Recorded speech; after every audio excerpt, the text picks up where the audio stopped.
All right. So when I talked about the Platonic ideas, um, I mentioned how they were considered to be not good, even evil, and I also mentioned how basically they're fucked up. You know what I'm saying? That's the best way to convey it to your everyday mind. Um, you know, you know when you get to a bullshit artist, and we talk about these, someone may hit you with something like, oh yes, the your form is of the Saturn cube, the six-sided cube, and the XY matrix of the hyper holographic fractal superimposed within the sphere. It's like, but what is this? Like I said, I mean, it's a will and it drives the atomic force, but you know, how do you want to know, like, viscerally, what is it, what the nature of it? Well, I told you the value of it. The value is it's fucked up, basically. That's the best way to tell you. The value is not, six polygonals transverse the xy to the z, inverse proportional, merkaba, triactic. Like, see, all this stuff is just, it's it has a certain reality to it. Don't get me wrong. If you look at the stars, they have, these geometrical patterns. So I'm not saying that it's not, you know, there's no truth in it, but certain ideas. See, we get too hung up on the objectification, the material. Uh, we're affected by this materialism of modern science, the space lie, really. And that was one of their goals, was to get the minds of people to be more materialistic. And that's what they meant. Some people hear that and say, yeah, because everybody's, buying cars, and everybody wants to live the good life with and be these extravagant consumers and just buy a bunch of junk that they don't really need to fill up this hole. But that's not really the materialism they're talking about. They're talking about the materialistic philosophy of. Now, I went into materialism, which is basically looking at the world as if everything comes from matter alone. That would mean that, you know, there's no world making intelligence, basically. That's what the hardcore materialists say. Any thinker admits or can see some type of world making, in quotes, intelligence, that had to drive these, that is driving these ideas as we speak. Um, but hardcore materialism, like scientism, like Darwinism, Big Bang, they don't admit any. They just say these atoms just came together. Or, no, better yet, they say that there was a singularity point, and for some reason, this explosion created something. That's like me exploding your car right now and turning it into a boat, a yacht. Like, yo, let me put this C4 in there. Like, what the fuck you doing, man?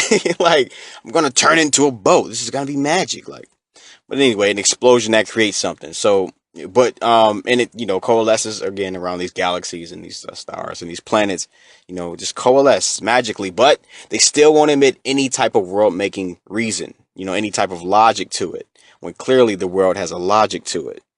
There's an intrinsic logic to it. It's not a internally verbalizing intellect that we have that formulates logic from A to B, C to D. Well, no, it doesn't work like that. I would say it's outside of space and time. So really, the our intellect cannot fathom what it is, but our intellect is plugged into it in a sense. It's sort of a offshoot to the same energy, but temporal offshoot, just like a mimicker, even maybe in a sense. But they don't admit any world making intelligence, and that materialism makes you look at everything from the outside. Makes you focus more in that way. Now, we already do this because in the natural environment, we have two eyes that face forward. We have, a forward facing mind. We always look for the future. I mean, we look back into the past, but our survival depends on us looking ahead, regardless, even if some people drag the past. But we always look ahead. So we're always forward facing, and that's part of being a human animal too. You're always that's what bewilders you too, and that's why all the wisdom teachings tell you to turn your light around. You have to reverse your gaze from the outward, and not just literally, but even metaphorically, mentally. You turn into a mutant almost mentally. That's what Gnostic thought is, like mutant thought. And it's not even really human. That's why a lot of humans can't relate. but you reverse it because you're reversing that. And part of this human animal always looking outward is that you miss what's behind you. Like even your birth, that was a traumatizing event. And since then, you've been looking forward and forward and forward. And then you have this fear of death, this fear of the end of your existence, which is absurd because, that's like fearing the time before you were born. There's there's nothing to fear because there's no one to fear. So, but this forward facing mentality, although you use it for survival, combine that with this, I think, this whole space mythos and, everything becomes more, based on the outside, the objectification itself. So when you think about these, like sacred geometry, and the wandering stars, and this is a real practice, a real study, a real science. Hermetic astrology, it's deep, so it does relate. Like people say, carbon 666. There's truth in this, because there is a sort of a there's a math and a geometry. There's also a music to this whole self-created world system. So you don't want to debunk it from that angle. But it's not the deepest, truest way to look at it. Like I said, that would be once removed in a sense, because there's still this superimposition of the human intellect onto something that really is as it is, that you can never really capture in that sense. It's still a concept, you know. So, you know, when you drive home the point, to make it more visceral, to make it more commonplace, just like a casual convo. Yeah, I mean, it's fucked up. And yeah, then if you want to go further, well, what are the technicalities on that? You can break down the numbers and the atoms and the elements, or not the atoms, but the well, in a sense, yeah, the elementals and the body, and how everything made out is made out of air, earth, fire, water, and go even further into the other elementals, like there's people say there's gold in the body, and which you can find the gold in but yeah, it's the materialism. So that did affect the human mind. It affected a lot of our philosophy, so it had a deep impact. But again, I made videos on materialism, and I had to interject my take on it because I'm not a full blown just one sided materialist. Because I understand idealism within the context of materialism, or materialism in the context of idealism. So because they're actually not exclusive, the more you contemplate both, or actually just there's more than two. I mean, there could be three, but let's just say there's between idealism, which is that everything is consciousness, consciousness created, and more specifically, the individual consciousness is creating the world, not a subconscious force that's creating the world that is all interconnected.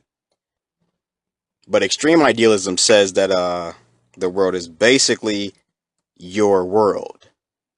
Like everything that goes on in your world, this is just your world. So like even though people share common experiences, like we can place our hand on the same steering wheel at the same time in the same location, idealists would say that, well, how do you know that that other person is actually real in of themselves? All you know is what your mind knows. Therefore, the world's created by your mind. That's extreme idealism. Your individual mind, your waking, eye opening, ears open, senses open mind, present mind. But then, of course, the materialists say, well, no, the world is already here. It created itself. Again, the hardcore materialists say there's no guiding intelligence, but there are some schools of materialism who admit the intelligence while still claiming, because if you admit some type of intelligence to the atoms, then you actually, you're not 100% materialist. There's a sort of idealism, headed, the direction is headed in. So, but the materialism is what got everybody looking outside, extra, yeah, a little too much, like because we already do it, people do it all the time. Like I said, with religion, people always look outside themselves. You damn near programmed to do it. So you got to be careful with it. But Because when you get to idealism, now you're talking about, the subjective. And you don't necessarily have to believe that the subjective individual you creates the world, because that may be that's a stretch, you know. But you should understand that the subjective actually holds more weight, because the subjective experience is everything. That is your world. So that's your world in the world. That's how you would combine materialism and idealism in a sense, because there's a reality to the world. So yeah, that whole this world is an illusion. Where people get that from, that is from the extreme idealism of some schools of Hinduism and even Buddhism too, where they say, like okay, you create your life. Okay, in a sense you do, but I always add the caveat within certain bounds. Notice these assholes really never stress within certain bounds, as if it's truly boundless. And these are adults. Like, come on. There are bounds to this. Like, there was this one guy out because I was listening to one, and he's like, yeah, I got my money. He's got his business started, so now he has some extra money in the bank, and he's like, yeah, I was writing a check to the IRS, and I just wanted to he thought no he thought about it. He was like, damn, I'm writing this check to the IRS, so I made all this money, and now I'm gonna pay for a bomb to to blow up a civilian's home, which is fucked up. But he thought about it. His conscience got to him. Like, hold up. Basically, he's thinking to himself, well, this has limits. I mean, I have this money, but yet I'm still in the same fucked up world, you know, where I have to give this check to a bunch of basically extortionists, extortionists, killers, robbers, the people I talked about, who take advantage of the fucked up condition of this world to their as far as they could take it. So, but he's like, damn, I have to write this check. Um, what should I do? I don't feel right. The success, the desire has been achieved, but there's still a defect, a serious defect too. He doesn't want to support these gangsters, basically. And she tells him, oh well, just write on the check. Uh, uh, go towards bridges. Like,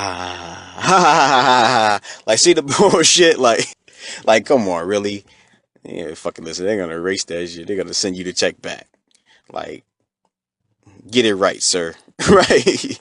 No, it's not happening. Like, and that was the answer. And then let's take a break. But you see the lie in it, right? It's not honest. Like I said, if you're an optimist, come on. They don't include this, the truthful, really, the outlook. Then they're not even being truthful. So it's really just another joke. And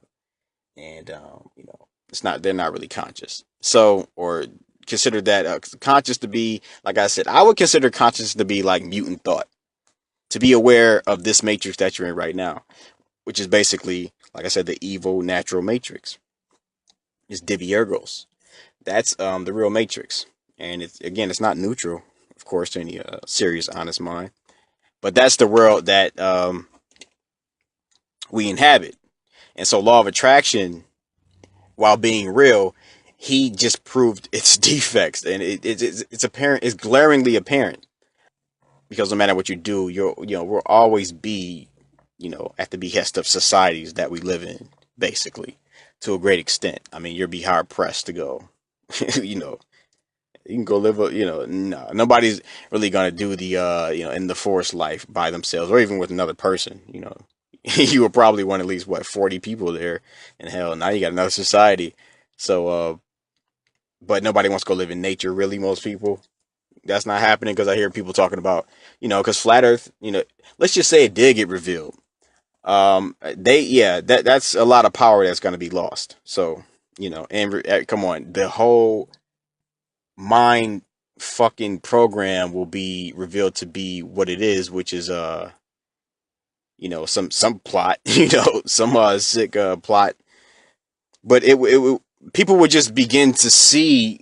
I mean, damn, it would really be dramatic. And I know people want this to happen, but like I said, even if it did happen, I mean, really, what did you get? Some chaos, and then then things will maybe settle down a little bit. But at the end of the day, Let's just go back to being what it was. It's not like the indigenous life is really as glamorous as you make it. It's like the grass is always greener on the other side. And in this case, the other side is the same side that people were living in for most of world history, and not even in a linear sense. I don't want to get that whole Darwinian concept where we're headed on this linear path upward into the into transhumanism in space. See, it's a mythos. It's for the scientism mythos for the for certain class too, because look what it did. It made these inventors and these designers come up with these cell phones, these galaxy phones, and so it actually put them in a certain mentality that made them create these gadgets, and it gave them this materialistic perspective, and that was the point, to condition the minds of a certain class too to be more materialistic.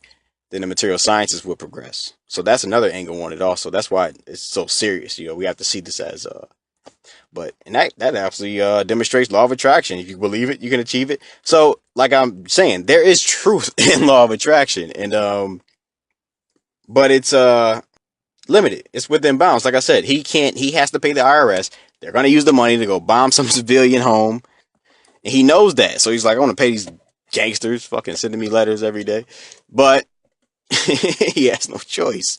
And the fact that he has no choice means his law of attraction is definitely within bounds, serious bounds too. So we know that can only be, some type of a consolation, or it's mediocre at best. Um, it's not going to do anything real. It's really going to change the scenario. So, but it does relate to some sort of idealism. That's why I brought it up. How your mind creates your life.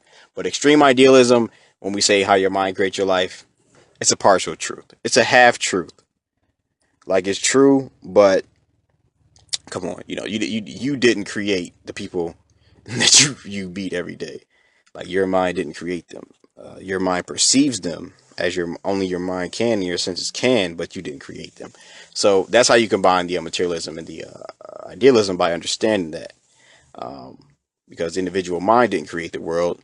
Uh, you could say subconscious mind, but I would say some would also say an unconscious mind. So that would be some type of like an unconscious will, which is sort of mysterious, right? But whatever the substratum energia that begins to manifest this atomic force and these atoms has some type of logic to it, and it's not your conscious mind that did it, because your conscious mind, has to go through certain processes to actually figure things out. It's not something you automatically just know, you know. So this can't be that mind that created this world. You're talking about the energy that basically constructed, let's say, your physical body, which is very, sophisticated. Just the skill alone in its design is just awe inspiring, really. And that's what Lao Tzu said. He said, people, when they lose their awe, they run to religion, because really nobody really knows a fucking thing. Like, be going to shit for every Sunday. You really don't know anything. You just have these myths and these superstitions. And it's like Bobby Hemmett said, it's really just a self help course. Every week, get some self help. Get through another week. So yeah, but so there is some type of logic, reason, and rationale to that subconscious. You can call it a will or force or energy that constructs the world. But so that kind of ties into materialism, and by admitting the some type of intelligence, you do admit some type of, for lack of a better term, God. But that word God is so distorted, I hate to use it. Because the word God means a being to most people. So I try to stay away from it. But you do get into that territory because that's there. So there's also the question, though, whether this this subconscious unconscious force is still alive, or is still present as a unity. Because in the world, everyone in the world agrees that the world is not unified. That's why I said it's like a collection of ideas. You can call it a collection unity. Some people would say no, it's a unified collection. And because the energy that, of course, powers every organism, living organism, has to at bottom have a similar source. It doesn't mean that that source is still unified at this time. And this is where you get actually when Nietzsche said God is dead. You know, at first, you're thinking this is. I mean, he's just trying to be an asshole. Like, why would he say that? Um, like what an asshole. God is dead. Like, what the fuck? So you're saying there was this God who flew around, and then he after he created the world, he died, and now there's a the God corpse laying somewhere rotting, a God skeleton. God is dead. It's like, what do you mean? What do you mean? But that has something to do with the fact that this unity, it is to say that this unity existed, pre-existed the formation of the world system. This unity then basically broke apart some manner, some way. The unity dissected, and it became collections of ideas. This collection of ideas called the world system, the flat Earth world system.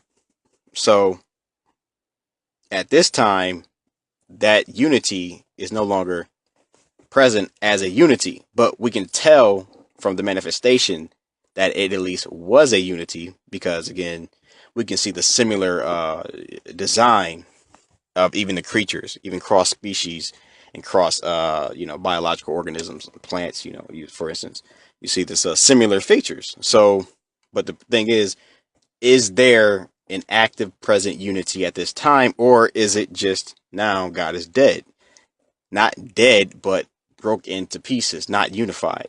And then that would explain why you have so many differences, and so many different opinions, even on the subjective side, not just the biological side with all the different type of humans and different type of creatures, but different type of mentalities, different type of personalities, different type of emotions at different times, different types of customs, and like, why all this difference if it's unified right now? Unless you would say, well, it must be sadistic. It must be, sadomasochistic or some shit. You know, you know that you could explain it that way. That is, and therefore you could account for why it's always overcoming itself. If you say it's a unity at present, but if not, then it's just a collection of ideas, and which supposedly in the grand scheme of things, what enlightenment was supposed to do is get these ideas to realize that they're fucked up. Basically, that's what the point is. Really, I mean, you can sum it up. You can read tons of enlightenment books, but like, what was the point? Really, to get you have to see something first. Is what I'm saying. First, so that's when you get into God is dead. Is it active? But again, we still can incorporate that with materialism and idealism without losing the merits of either. So it works. But this would be called immanence if you say that you know God is dead, for lack of a better term. If you say it's broken into pieces and became this collection of ideas, separate ideas, um, well then now that's called immanence, and now you're within the bounds of the world, and the world is actually real. But it's only real because you can feel. If you could not feel, it wouldn't be real. That's what you have to remember when you get into materialism, realism, even idealism. Because yes, it's real, but it's only real because you can feel. It's not real because your feeling didn't create it, but it's only real when there's a feeler, a subject. So the objective, which is this world, this manifestation in space, time, matter, is only real if there's a subjective feeler to feel. So you have to include both if you're really going to be honest in this. And what they've done is they got, even though a lot of people who think they believe in, especially with this cosmic religion, it's still materialist in a sense. It's still basically a materialist religion. Even though they say, oh, this consciousness created the galaxy, it's like you start from the material with the Big Bang and everything. So it's still a form of materialism, where you're not looking from the inside out. That's why if you say will, even energy is not enough. But will, everyone understands what their will is. And that's where you get into what what drives the beings and what objectifies, or why the beings objectify in the way that they do, based on the nature of the will. That's how it relates. So this is again, you get idealism and materialism with this. So the subjectification would be the feeling. The objectification is the body, basically the organism, and these are correlatives. They like lean on each other, so you can't have one without the other. So, and that's why I bring up the, there's no reincarnation of a temporal being. It's a temporal being that has to be reproduced and fused with another being, and bam, you have a new unit, a united into one being. And you can look at that as the, let's say, procreation. The mother and father could be the, let's say the snake skin that sheds. So it comes together. Just imagine, then they fall off. If you imagine the once they die, but the new skin generated itself and it's now fresh new skin. And this process repeats itself over and over and over. And that's how you can look at what procreation is, because the fusion of two beings into a new being. So this process has been going on for a long time. And but this is the process that, all these, these wise sage enlightenment teachings, they're really their implications are founded in this cycles of these processes, because it has to do with again, this will and its goal. So like, what is the goal? So everybody thinks the goal is to raise up or uplift humanity, and shit, I don't think most of these fools are even worth any uplifting. I don't even want any uplifting. You just want to get lifted up. You know what I'm saying? You want to get lifted. Any uplifting. Yeah, that's not true. But but anybody who can see, it's just these cycles that are never changing. So if you're really looking and contemplating these human history, or just human nature, period, is really just the same cycle. So, but that's understood in the context of idealism. You can understand that what people you know bring to the table once they manifest in this world, that can relate to idealism. So you can tie both of those philosophies into one or two or three or whatever you want to do, and then turn it into a story, and then get a whole team of lemmings to follow you and believe every character and concept that you have created is actuality and truthful.